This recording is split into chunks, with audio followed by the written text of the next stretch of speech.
PJ. ജോസഫിനെ സ്ഥാനാർത്ഥിയാക്കാത്തതിൽ പ്രതിഷേധിച്ച് കോഴിക്കോട് ജില്ലയിൽ ജോസഫ് വിഭാഗം നേതാക്കളും അണികളും പാർട്ടി സ്ഥാനങ്ങൾ രാജിവെച്ചു.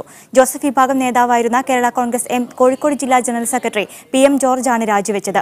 നാദാപുരം മരുതേങ്കര പ്രദേശത്തെ ചില പാർട്ടി പ്രവർത്തകരും രാജിവെച്ചിട്ടുണ്ട്. പി.ജെ. ജോസഫിനെ സ്ഥാനാർത്ഥിയാക്കിയില്ലെങ്കിൽ പാർട്ടി സ്ഥാനങ്ങൾ രാജിവെക്കാൻ നേരത്തെ തന്നെ പഴയ ജോസഫ് വിഭാഗം നേതാക്കൾ സംസ്ഥാന തലത്തിൽ തീരുമാനിച്ചിരുന്നു. അതിന്റെ അടിസ്ഥാനത്തിലാണ് PM ജോർജിന്റെ രാജി. നാദാപുരം, തിരുവമ്പാടി, താമരശ്ശേരി പ്രദേശങ്ങളിലുള്ള ചില പ്രാദേശിക നേതാക്കളും ഭാരവാഹിത്വം രാജിവെച്ചിട്ടുണ്ട്.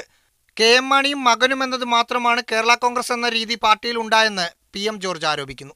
ഷാജികാടനെ സ്ഥാനാർത്ഥിയാക്കിയതിലൂടെ CPM-നെ സഹായിക്കുക എന്ന രഹസ്യ അജണ്ടയാണ് മാണിയും ജോസ് കെ മാണിയും നടപ്പിലാക്കിയിരിക്കുന്നത് എന്നാണ് കേരള കോൺഗ്രസ് പാർട്ടി പ്രവർത്തകർ ഭൂരിഭാഗവും വിശ്വസിക്കുന്നത്. ശ്രീ പി.ജെ. ജോസഫ് സാറിനെ പോലെയുള്ള ഉന്നതനായ ഒരു നേതാവിനെ അവഗണിച്ചതിൽ പ്രതിഷേധിച്ച് കേരള കോൺഗ്രസ് കോഴിക്കോട് ജില്ലാ ജനറൽ സെക്രട്ടറി സ്ഥാനവും പാർട്ടിയുടെ സംസ്ഥാന കമ്മിറ്റി അംഗവും രാജിവെച്ചതായി അറിയിക്കുന്നു. പി.ജെ. ജോസഫിന്റെ അടുത്ത നീക്കങ്ങൾ അറിഞ്ഞതിനു ശേഷം കൂടുതൽ നേതാക്കൾ രാജിവെക്കുമെന്നും PM ജോർജ് അവകാശപ്പെട്ടു. മീഡിയ 1 കോഴിക്കോട്.